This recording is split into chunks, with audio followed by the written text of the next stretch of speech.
Quel message souhaiteriez-vous adresser à Cristiano Ronaldo par rapport à ce qu'il représentait pour vous quand vous étiez gamin? Une légende du jeu, vraiment respect pour tout ce qu'il a pu faire. Il a inspiré plein de gamins, j'en étais un. Et je pense qu'il a inspiré aussi plein des gamins, pas les gamins, même des plus vieux. Il a laissé une trace indélébile dans l'histoire du foot, donc que du respect et de l'admiration.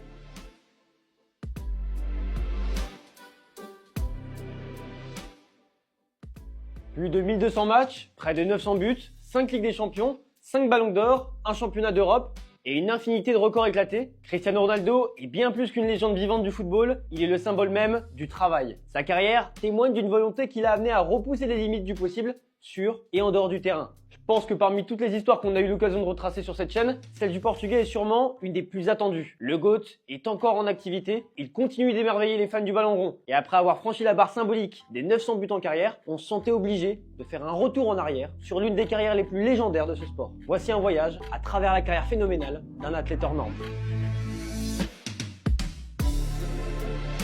Chapitre 1, les débuts à Madère et Lisbonne, le premier combat. Né le 5 février 1985 à Funchal, sur l'île de Madère au Portugal, Cristiano Ronaldo de Santos Aveiro grandit dans un environnement modeste. Passionné par le football dès son plus jeune âge, il rejoint le petit club local d'Andorinha à l'âge de 8 ans. Très vite, son talent attire l'attention des recruteurs du Sporting Lisbonne. Et à ce sujet, il y a une anecdote assez folle. Ronaldo racontera plus tard la folle histoire avec son ami d'enfance, Albert Fantro. Je le remercierai toute ma vie car je suis professionnel grâce à lui. Nous avons joué ensemble dans une équipe de jeunes. Quand les recruteurs du Sporting sont venus nous observer, ils nous ont dit que l'attaquant qui marquera le plus de buts sera recruté dans l'académie du Sporting de Lisbonne. Ce jour-là, nous avions gagné 3-0. J'ai marqué le premier but, puis Albert a marqué le deuxième de la tête. Et puis sur le troisième, Albert a débordé sur l'aile, puis s'est retrouvé en face à face avec le gardien, l'a dribblé, et tout ce qui lui restait à faire, c'était de pousser le ballon dans les cages vides. Mais au lieu de tirer dans les buts, Albert a décidé de me passer le ballon et j'ai marqué. Après le match, je suis allé vers lui et je lui ai demandé pourquoi tu as fait ça. Et il a répondu parce que je sais que tu es meilleur que moi. À seulement 11 ans, Cristiano quitte donc sa famille pour s'installer dans la capitale, un moment difficile pour un jeune garçon éloigné des siens. L'adaptation de sa vie à Lisbonne est compliquée. Ronaldo fait face à la solitude, loin de ses parents et de son environnement familial. Il traverse aussi des épisodes douloureux,